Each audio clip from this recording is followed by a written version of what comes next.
is third most popular, but best back tier, Soda Frank ahead of the first. Well, hopefully your night gets off to a winning start. What a night it is. Melbourne Cup night here at Sandown Park. All the coverage on Sky Racing Active will cover it throughout the entire night, but they're about to be boxed here for the first. Let's take you to Dan Hibbard to kick off proceedings on Cup night.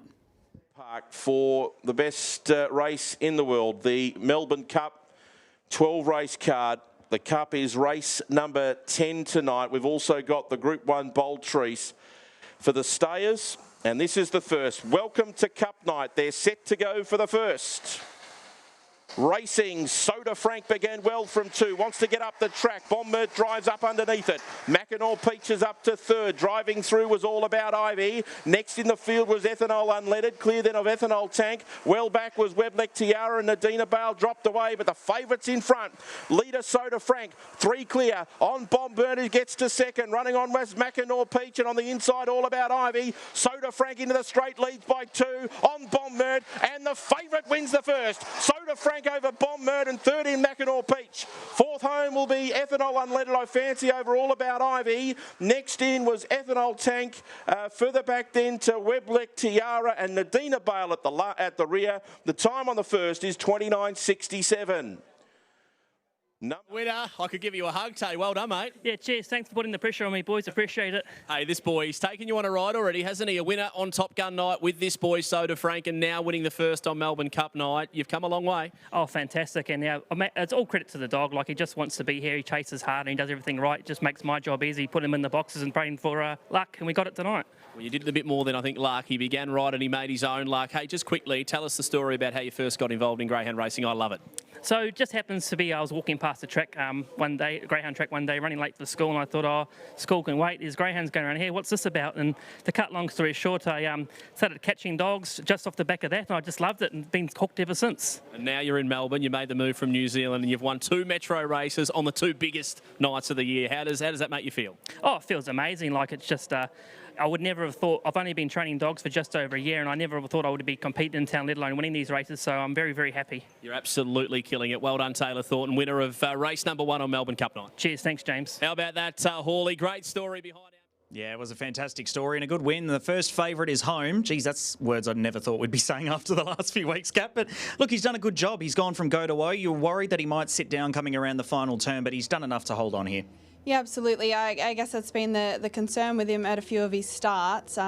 He's only relatively new to two-turn 500-metre racing in town, so when they're coming from the provincials and racing over the shorts, it can take them a few runs to toughen up, but that was a nice little decisive win from him, and just that early pace and acceleration he's got in the first sort of 200-300 metres, that's what you need to be winning races in town, and he was very impressive, I thought. I liked the work of Bombert as well, just really sticking to the task well to be running second and beaten about half a length in the end behind Soda Frank. And Don, the favourite punters, off to a winning start on Cup night. Yeah, certainly. It's 1-0 for the punters and tab customers, which is good. I mean, it's skinny, $1.30, $1.40 range, depending on when you get on. Early shoppers got as much as $1.85. But I want to mention tonight, we've got the Melbourne Cup Hub via the Tab app or Tab website. All you need to do is head to Sport, then click today's offers, and then you can scroll down to the Melbourne Cup Hub. Now, there's so many specials available with the Tab tonight. One of those was, of course, to have the favourite in the first, and also Ram Rocks, who goes around in race number 3. You would have got an inflated price. Both are pretty short, but the inflated price of $2.40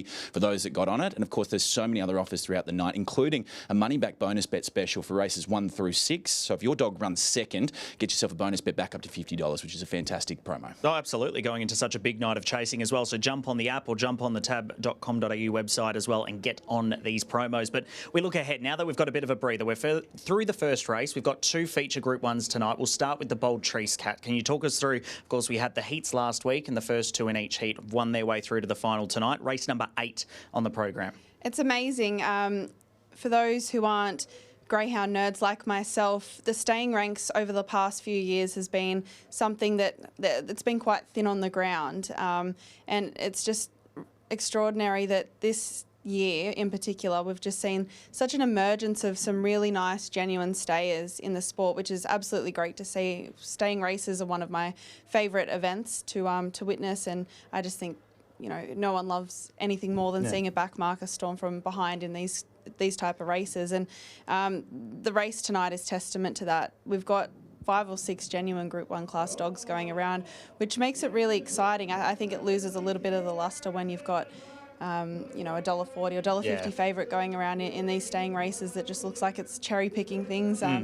There's some really good dogs that are just, I wouldn't say taking turns, but they're all holding really competitive form, and it's going to be a very interesting race. And this is where it gets interesting from a market perspective, because with the heats that we saw last week, there was a couple of short price favourites that went under, and even tonight's favourite in Zohar Bale with that slower box speed almost cost him the race from the start to the finish, and Valpolicella got the job done. So just that little change from the boxes could be, well, prove pivotal in actually winning tonight's Bold Trees. I was actually surprised by Zohar Bale's quote, though.